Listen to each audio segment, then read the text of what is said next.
Have you ever, really pictured it? Escaping to some sun-drenched place, maybe smelling the pine trees or that salty sea air, standing on the first tee. A world-class course, just you in the swing, miles away from the daily grind. Sounds pretty good. Well, if that picture resonates, you are definitely in the right place today. Welcome to the Deep Dive. Great to be here. Today we're really digging into a destination that has, well, it's kind of built itself into a true golfer's paradise.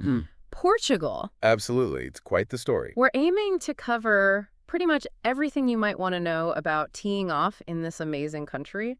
And I'm genuinely excited for this one because, Portugal isn't just about great golf courses. It's more than that. Right. It's the blends. Exactly. It's the seamless mix of top-level sport with, well, an incredible lifestyle, the culture. It all comes together. Yeah. Playing golf there feels like part of a bigger, richer experience. Yep. You've shared some fantastic sources with us, and our mission today, really, is to pull out the absolute best, most useful insights for anyone listening who's curious about hitting the greens in Portugal. Whether you're a scratch golfer or just, dreaming about your first golf trip abroad. Precisely. And what's really fascinating looking at Portugal's journey is how deliberate it seems. It wasn't an accident. No. They systematically built this reputation from what was honestly a pretty niche sport there initially to becoming a global powerhouse for golf. Wow. Yeah, it speaks volumes about their strategy, their investment. So this deep dive, we'll connect those dots for you, show you the whole picture of what makes a place a top-tier golfing destination. Okay. And Portugal, they've really mastered it. They cater to everyone, from the casual player on holiday to the pros looking for a serious challenge. Fantastic. So we're going to peel back the layers, look at why it's so appealing, explore the courses, the quality, the variety, and then, importantly, get into the practical stuff. Yeah, the planning side. Exactly. What you need to know to actually plan that ultimate golfing escape. Hopefully you'll walk away not just informed, but maybe a bit inspired too. With a clear idea for that next trip. Let's do it. Yeah. Okay, so let's unpack that journey then, starting right at the heart of it. How did golf in Portugal go from being seen as, well, a bit exclusive to this huge nationwide passion? Our sources point out that for a long time, golf there had this very specific image, didn't it? It really did. It was definitely associated with a certain, let's say, sophisticated lifestyle. Right, and social status practiced by a specific section of the population. People with certain financial resources, as the sources put it. Yeah. It wasn't exactly a sport for everyone back then. A closed shop, almost. Pretty much, yeah. It mirrored how golf was seen in many parts of Europe, A gentleman's game, private clubs, that sort of thing. But the key thing here, the fascinating part, is the shift. Absolutely. That's the most compelling takeaway. Despite that elite history, there's been this phenomenal growing interest in golf. Among Portuguese people and foreigners. Both, yes. And it's not just a small increase, it's significant. Yeah. It's led to a real popularization of golfing in Portugal. So what does that actually mean on the ground? More courses? Well, yes, but also more government support, more private investment in courses that are accessible to the public, not just members, and a real marketing push to broaden its appeal. Okay. So it's become a much more vibrant, accessible part of the whole Portuguese sports and tourism scene. Right. Less exclusive, more embraced nationally. And it sounds like this success wasn't just luck. It feels like a really well thought out strategy. Oh, definitely. Less fortunate accident, much more like a meticulously planned operation. Right. It wasn't just build some nice courses and hope they come. No. It's about offering something much more complete, something that stands out globally. The sources keep mentioning this integrated tourist experience. Okay, let's break that down. What does integrated experience really mean? Beyond just being a package deal, how does it actually work for someone visiting? That's a great question, and it's where Portugal really shines. It means golf isn't just this separate thing you do. It's woven into your whole vacation. How so? Well, for example, top resorts don't just offer tee times. They might have golf and gourmet packages. You play around, then maybe do a curated wine tasting or tour a historic village nearby. Cool. Or think about combining it with heritage. Luxury hotels might be historic themselves or perfectly placed for you to explore castles or local markets right after your game. Right, so you're using Portugal's other strengths, the Yeah. culture, the food, the history, to make the golf trip better. Exactly. It's holistic. It recognizes golfers are often travelers who want that broader cultural immersion too. It's about the whole journey, not just the scorecard. That makes perfect sense. Turns a golf trip into more of a cultural dive. Okay, so beyond that experience, what about just getting there? The logistics, the sources mention exceptional accessibility. How vital is that, and what does Portugal offer? Accessibility is fundamental, Yeah. absolutely critical if you want global appeal. Golfers need to get there easily, right? Whether Mm, flying from the US or just popping over from the UK. sure. And Portugal has invested heavily. You've got major airports, Lisbon, Porto, Faro in the Algarve, serving key markets directly. That's the good air accessibility. Okay. But then once you land, the land accessibility is also really good. Well-maintained highways connect the main Gulf regions. So it's easy to get around. Very easy, Wow. which is huge when you're potentially lugging bulky golf bags. It makes the whole process smoother, less stressful. Yeah, I can see that. Less friction makes you want to come back. Exactly. Fosters loyalty. And then once you're there, the quality needs to be top-notch. Mhm. Exceptional hospitality and high-quality sports and hotel infrastructures, and crucially, catering to different types of players. Yes, different profiles of players, whether professionals or amateurs. That's key. What does that look like in practice? Well, for pros, you might find amazing practice facilities, tour standard ranges, maybe even performance centers like some resorts have. Right. For amateurs, it could be great golf academies, well-kept buggies, maybe caddy services, or even things for the family, like kids clubs so everyone's happy. Oh, yeah. And the exceptional hospitality, that's the service, the multilingual staff, that warm Portuguese welcome. It just makes sure whether you're there to seriously work on your game or just relax with friends, the whole setup supports you and makes it feel special. Bespoke, almost. And something that really jumps out, especially for listeners thinking about value, is the excellent value for money.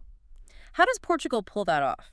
Offering such high quality, but not, crazy prices compared to other spots. Yeah, that's a significant edge. Portugal definitely offers luxury experiences on par with, say, Spain or France, but often at a more accessible price point. Why is that? Probably a mix of factors. A generally lower cost of living, maybe lower operating costs than some neighbors, and perhaps a strategic choice to price competitively, to draw in a wider range of international visitors. So you get world-class golf, great hotels, amazing food, but it doesn't break the bank quite as much. Exactly.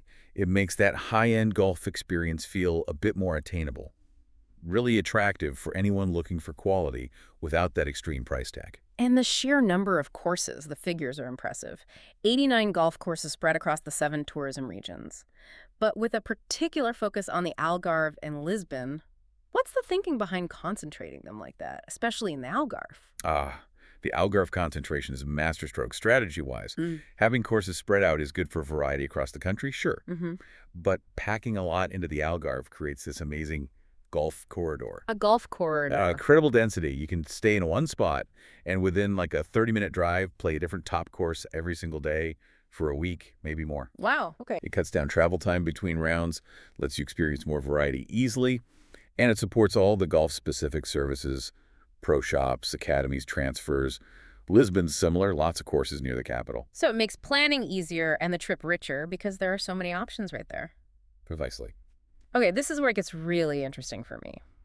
The natural advantages. It's not just the infrastructure. Portugal's got gifts from nature that make it perfect for golf. Let's talk climate. Mild winters and hot summers, long periods of sunshine. What does that mean for a golfer? That climate is arguably Portugal's biggest natural asset for golf. It means a genuine year-round season. Really, playable all year. Pretty much. Unlike places with harsh winters or superhuman summers, Portugal is comfortable almost any time. Think about planning a golf trip in, say, November or February. Okay. You can realistically expect sunny skies, temperatures in the 60s, maybe low 70s Fahrenheit. That's incredible. It is. And it means courses are often less crowded in those off-peak times. But the greens, the fairways, stays great because they don't get battered by extreme weather. It gives you, the listener, amazing flexibility for planning. And it's not just the weather, it's the land itself. Geographical diversity allows for the creation of golf courses with unique and challenging characteristics. It's not flat and boring then. We're talking dunes to forests and mountains. Exactly. And that variety is huge for the playing experience. It means every course can look and feel totally different, offering unique strategic puzzles. Like how? Well, Play a coastal course, you get that links-style feel, sandy soil, natural dunes, wind becomes a massive factor, completely different game. Right. Then head inland, you might play through pine forests where you need to be super accurate off the tee. Or maybe up in the mountains where big elevation changes mess with your club selection but give you these stunning views. It keeps it fresh. You're not playing the same type of course over and over. Precisely. It demands different skills, uses Portugal's natural beauty, makes each round feel unique. You're immersed in the landscape as much as the game. And complementing that is the infrastructure on the courses. The sources mention, again, excellent infrastructure, including hotels, restaurants, golf academies, and other services right there. How does that elevate things? It creates this seamless, self-contained bubble, which golfers love. Yeah. Everything you need is right there. Right. Top restaurants for after the round, pro shops, maybe an academy to fix your slice. Okay. It just removes all the logistical hassle. Finish your round, maybe hit the spa, have a great meal overlooking the 18th green, all without leaving the resort. The roll out of bed onto the first tee dream. That's exactly the kind of luxury feel it provides. More time relaxing, less time organizing. Which brings us neatly to the proof, the awards. Portugal named Best Golf Destination in the World in 2023. Also, Best Golf Destination in Europe multiple times, nominated again for 2024. What does it take to consistently win these big awards? Yeah, those World Golf Awards aren't handed out lightly. It's voted on by industry pros and the public globally. Winning consistently like that, it screams sustained commitment and smart investment. So it's not just about the courses. No, it's everything. Hmm. Hospitality quality, accessibility, climate, variety, value for money. The whole package has to be excellent. Okay. Portugal's repeat wins show a long-term vision, constant improvement, a real dedication to being the best in golf tourism. It suggests everyone's pulling together: government, tourism boards, private resort. And for someone listening thinking of going, It's a huge vote of confidence. It assures you you're picking a place recognized globally for delivering an outstanding experience time after time. It's proof they've truly mastered the whole golf tourism game. right, so we've established Portugal as this amazing golf destination. Now let's get down to the specifics, the courses themselves, the ones that should absolutely be on your radar. The bucket list courses. Exactly. And while the Algarve definitely has a strong showing, there are some fantastic surprises elsewhere, too. Indeed. And connecting back, these top courses aren't just pretty spots. They represent that convergence we talked about: world-class design, natural beauty, strategic challenge. They're experiences. Okay, number one on our list, Monterey Golf and Country Club in Tavera, Algarve. Picture this, overlooking the Caldero Mountains, Atlantic Ocean views. Doesn't get much better. It blends championship golf with that luxury beach feel. 18 holes, 6,000 meters, designed by the legend himself, Jack Nicklaus. What's the Nicklaus touch here? Nicklaus designs are famous for rewarding strategy over just hitting it miles, and Monterey is classic Jack. He uses the natural land beautifully, the water hazards are stunning, but strategically placed. You have to think ahead. So it's challenging. Definitely. Wide fairways might tempt you, but miss slightly, and you're in well-placed bunkers or tricky spots due to subtle slopes. The greens look inviting, but have lots of tricky breaks. It tests your whole game, your course management. And the resort itself. Top tier. Great hotel, restaurant, special packages. Yeah. It embodies that integrated experience, luxury from start to finish. Okay, moving away from the Algarve for number two. Oitava's Dunes in Cascais, near Lisbon. Consistently ranked among Europe's best. What makes this Arthur Hills design stand out, especially being coastal? Arthur Hills was brilliant at making courses look natural, like they've always been there. At Oitava's Dunes, he let the landscape lead. How so? It's over 6,000 meters, 18 holes, but it flows with the existing dunes and pine trees. Less earth-moving, more integration. So you get that true linksy feel, firm, fast conditions, and the wind off the Atlantic is a huge factor. Right, the wind. Definitely. The holes follow the natural bumps and slopes, demanding creative shots. The ocean views are incredible, but they also guide your strategy, especially on the back nine near the coast. It's elegant, challenging, feels totally part of the environment. Then number three, West Cliffs near Obidos. About an hour from Lisbon, near that beautiful lagoon, relatively new, opened in 2017, but already has a huge reputation and built sustainably. Yes, that's a key point. The architect, Cynthia Dimagari, really focused on sustainability, considering the existing terrain, the pines, dunes, coastal plants. How does that affect playing it? It means the course feels incredibly organic. It wasn't forced onto the land. The 18 holes over 7,000 meters just follow the natural flow, the elevation changes. So the features feel natural, too. Exactly. The undulating greens aren't just pretty, they demand really precise approaches and great putting because they follow the natural contours. The bunkers blend into the dunes, it respects the environment, and that creates this really memorable, visually stunning round where nature provides the challenge. Number 4 takes us to Troia Golf Resort in Troia, near Setúbal. Close to Lisbon, but involves a ferry ride. Yeah, nice little boat trip from Setúbal. Adds to the charm. It's beachfront, designed by the great Robert Trent Jones Sr. What's his signature style, and how does Troia show it? RTJ Sr. was famous for heroic golf design. Big scale, demanding decisions, often with dramatic bunkers and water hazards. Visually impressive, but fair. At Troia, you see in the fairways they might look wide at first, then tighten up towards well-guarded greens.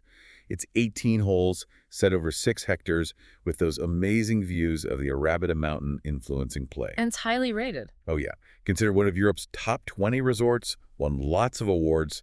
It really pushes you to play well, think strategically, great for improving your game in a stunning setting. Back to the Algarve for number 5. The Old Course Dom Pedro Golf Collection in Vilamora. One of the oldest there, opened in '69, designed by Frank Penning. What's special about playing a classic like this? Playing a classic like the Old Course connects you to golf's history. Penning's designs were often subtle, using natural shapes, trees, not massive earth moving. It's classic Parkland style, over 6,000 meters. And the renovations, they haven't sportled it. No, that's the brilliant part. Yeah. They've improved conditions, added a new clubhouse, better greens, but kept the original structure. They didn't lose its soul. So you get that vintage feel, but with modern standards. Exactly. Yeah. Timeless design, pristine conditions. That's why it's still one of the most famous and loved courses in Portugal. Number 6, San Lorenzo in Faro, Algarve. Long regarded as one of the greats, top 100 in Europe. Designed by Joseph Lee, right in the Ria Formosa Nature Reserve. Tell us about that integration. Joseph Lee did an amazing job there, blending playability with strategy within a really sensitive natural area. That's hard to do. The course winds through pines. You have to hit over these saltwater lagoons of the reserve. It respects the environment, but still provides a championship test. It's hosted the Portuguese Open 7 times. Any standout holes? Oh, definitely. The stunning par 4 sixth hole. That's a hit out towards the ocean. Bold, accurate drive needed. Thrilling risk-reward shows how golf and nature can work beautifully together. Moving along to number 7, the Faldo course at Amendoeira Golf Resort near Albufeira. Amendoeira has 2 great courses, but Faldo's is the star. Won Best Course in 2016. Yeah, the Faldo course is incredibly popular, and knowing Sir Nick Faldo, the player, meticulous, strategic, his design reflects that perfectly. Absolutely. It's not about power. It's about thinking your way around. He deliberately used the rocky terrain, desert fortifications, water hazards, olive trees as natural defenses. So you have to plot your shots. Exactly. Consider your placement. Manage the course. It feels different, too, almost like a desert links in places, a real contrast to typical Algarve courses. Demanding, strategic, makes you think on every single shot. That's pure Faldo. Number 8, the Royal Course at Vale de Lobo Golf Resort. Arguably Portugal's most famous golf estate. It's certainly up there, a fantastic stay-and-play destination. And the Royal Course is known for being tough, right? Especially that famous 16th hole. Oh, yeah. The par 3 16th hole, which leaves you on the brink of a precipice. It's iconic, one of the most photographed holes in Europe. Wow. What makes the whole course a must-play? It was originally Sir Henry Cotton, reimagined by Rocky Roquemore. Right.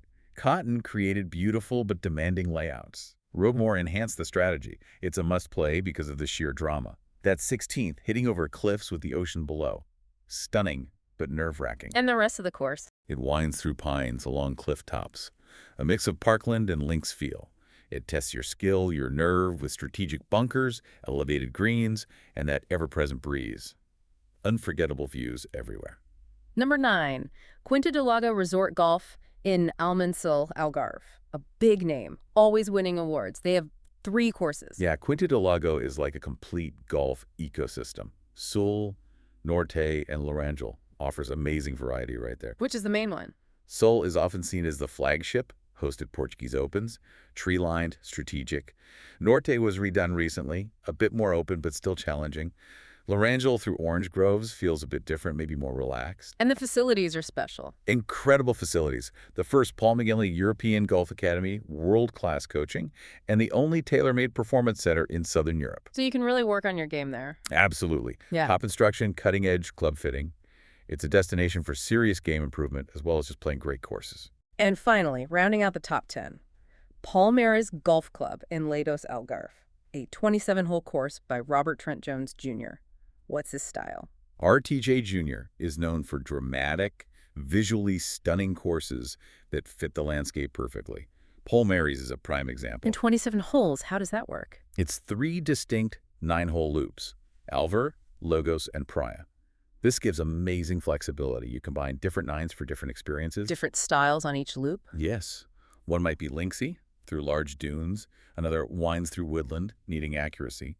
The third has big elevation changes with those breathtaking views of the Bay of Lagos. So it never gets boring. Never. Dramatic elevation, challenging environments. It was called the jewel in the crown of the Algarve for a reason. Constantly fresh challenges and perspectives on that amazing scenery. Wow. Expert, just hearing about these. I mean, it makes you want to book a flight right now, doesn't it? Absolutely. The variety, the beauty, the challenge, it's all there. For you listening, what stands out? Can you picture yourself on those cliffs, feeling that breeze, tackling those famous holes? It really does sound like a golfer's paradise. Okay, that top 10 list is incredible. Truly must-play stuff. But the golf adventure in Portugal definitely doesn't end there, right? Not at all. There's a wealth of other fantastic courses scattered around, some in regions where golf isn't maybe the main headline, but they still offer brilliant experiences. Yeah, new places to discover, maybe a different feel. Exactly. Perhaps more intimate, more local, maybe diving deeper into Portugal's golfing history, but still with excellent quality. It shows how broad the commitment to golf is there. So, for example, back in the Algarve, in Alvar, there's the Penina Hotel and Golf Resort. This one's a real classic, isn't it? One of the oldest golf courses in Portugal. It is indeed. Established by the legendary Sir Henry Cotton, a true pioneer. What's the appeal of playing a classic like Penina today, with all the newer options around? Its timeless design and its maturity. Cotton created a course that's challenging but fair, known for its lovely tree-lined fairways, immaculate greens. It has a sense of tradition, a history you just don't get on newer courses. So it's not about dramatic ocean views. No, it's more elegant parkland, serene. It tests accuracy, strategy, rewards consistency. For many, playing Penina is about appreciating golf's heritage, experiencing a design that's truly stood the test of time. Great architecture lasts. That's a lovely way to put it. Okay, near Lisbon then, in Estoril. Palacio Estoril Golf, also one of the oldest and best known, hosted lots of big tournaments. What makes it special? Palacio Estoril is a perfect example of historic, high-quality golf right near a major city. Super convenient if you're visiting Lisbon, and what a great round. And the course itself. It's an elegant 18-hole layout, winds through beautiful mature grounds. You get glimpses of the coast, the town. It's challenging too often, tight fairways, clever bunkering, tricky greens. Demands good course management. And the tournament history adds something. Definitely adds prestige. You know you're playing a proper championship test. It's got history, beauty, challenge, all very close to the capital. Now, this connection to history raises a deeper point. Think about the Oporto Golf Club up in Espinho, near Porto, founded way back in 1890. Incredible, isn't it? The oldest golf club in Portugal and one of the oldest courses in Europe outside the British Isles. What does that deep historical root mean for a course and a region? It means you're literally stepping onto a piece of living history. Oporto Golf Club predates so much modern golf development. It reflects that early British influence, the expats who brought the game over. So it feels different. Absolutely. Yeah. It gives the whole experience this rare sense of tradition, of heritage. The course design itself is likely more classic, less sculpted, working with the natural land. And for Porto as a region. It shows this long-standing, perhaps quieter appreciation for golf, woven into its identity differently than the big tourism developments down south. It's a unique chance for listeners to connect with the game's roots in a really authentic way. Truly remarkable. Okay, further north again. Axis Golf Ponte de Lima shares a spot with Ponte de Lima Golf, known for quality greens and a challenging layout. What's the vibe like there? Axis Golf Ponte de Lima offers a superb round for those exploring beyond the main hubs. It's 18 holes, par 71, just over 6,000 meters. Good greens mean good putting is rewarded, and a challenging layout keeps you engaged. And being in a less busy region. You often find a more serene atmosphere, maybe more local players. The pace might be more relaxed. You're surrounded by the gorgeous green landscapes of northern Portugal, which are stunning in their own right. A rewarding game in a beautiful, possibly less crowded setting. And for the really adventurous golfer, there's Porto Santo Golf out on the island of Madeira, described as tough, 18 holes, great weather, but long and demanding. Yeah, Porto Santo is a dramatic one. Especially holes 13 and 15 along the cliffs, with the wind being a big factor. Definitely. Playing golf on an island is amazing, but this course is unapologetically tough. Those cliffside holes, 13 and 15, pure risk-reward. Hitting with the Atlantic right there. Breathtaking view, but also a constant reminder of the challenge. And the wind, especially on the back nine, isn't just a breeze. It can be strong, swirling. It dictates everything. So you need a good low shot. You need all the shots. Low stingers, fades, draws, and you need patience. Pars feel like birdies. The elements are truly part of the game there. Unpredictable, thrilling. Not for the faint-hearted, but unforgettable if you embrace the challenge and that raw beauty. Okay, let's switch gears slightly. Still golf-related, but much more relaxed. Mini golf seems pretty popular in Portugal, too. Oh yeah, mini golf is great fun. It's a fantastic, accessible alternative. Appeals to everyone. Same idea, fewer strokes wins, but different scale. Exactly. Similar goal, but the small scale, the fun designs, the relaxed vibe make it perfect for families and casual players. Or even serious golfers just wanting a laugh. Takes away the complexity, focuses on putting and fun. Precisely. Great way to unwind. And you can find courses all over. Mini Golf Lisbon, Clube de Mini Golf de Porto, Costa Nova, Partey in Vale de Lobo, Golfland. Lots of options. So yeah, whether you want that intense championship test or just some lighthearted family fun putting through windmills, Portugal really does cover the whole spectrum. Okay, so everyone listening is now totally sold on Portugal for their next golf trip. I mean, how could you not be? Right. But now the practical stuff. Where do you actually stay? Let's talk accommodation. And this brings up that key question for you, the listener. Yeah. What's your style? Want that all-in-one resort where everything's on tap? Mm-hmm. Or do you prefer basing yourself in a town or city, soaking up the local vibe, and traveling out for your golf? Good point, because Portugal offers both, right? Brilliantly. Knowing what you prefer really helps narrow down the planning. Okay, let's start with the big one, the Algarve. The sources say a vast range of places to stay, all tastes and budgets. Why is it so easy to find accommodation near the courses there? It's that density and variety again. Golf tourism was so strategically developed there, it's just incredibly easy to find somewhere to stay near the golf courses. What kind of places? Everything. Ultra-luxury resorts, great mid-range hotels, charming apartments you can rent, all usually just a short drive from several courses. And many courses are part of a resort. Yes, most of the courses mentioned on the list are part of a hotel or resort, which is super convenient. How so? You can often book stay and play packages directly, covers your room, your tee times, maybe transfers, meals, simplifies everything, and means you can literally walk or buggy from your room to the first tee. Ultimate golf holiday ease. Nice. Okay, near Lisbon, there's Cascais on the Estoril coast. What's the accommodation scene like there? Cascais is fantastic because it blends elegance with convenience. You've got various accommodation options from grand historic hotels to sleek modern apartments. So a mix. A real mix. Places like the classic Palacio Estoril nearby, but also modern boutique spots. And the town itself is vibrant, great restaurants, beaches, marina. So it balances golf with other stuff. Perfectly.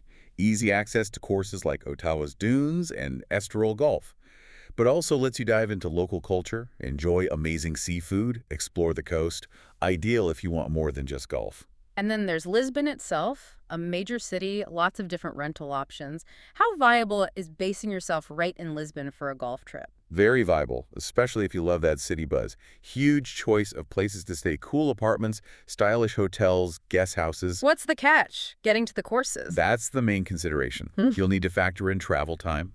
Renting a car or arranging golf transfers, which are easy to find, is probably necessary. But the payoff is huge, right? Absolutely. Finish your round and you're back in this incredible, lively capital city. Explore historic sites, hit amazing restaurants, hear fado music, enjoy the nightlife. It allows for a really rich, multi-layered vacation where golf is a key part, but so is the cultural immersion. Okay, beyond just where to stay, any tips on the best time to visit for golf? And maybe booking or costs? Good questions. While Portugal is genuinely year-round, the sweet spots are often the shoulder seasons.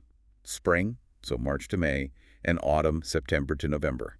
Why then? The weather is usually gorgeous, warm, sunny, ideal for playing. Plus, it's generally less crowded than peak summer, and prices might be a bit lower. What about summer and winter?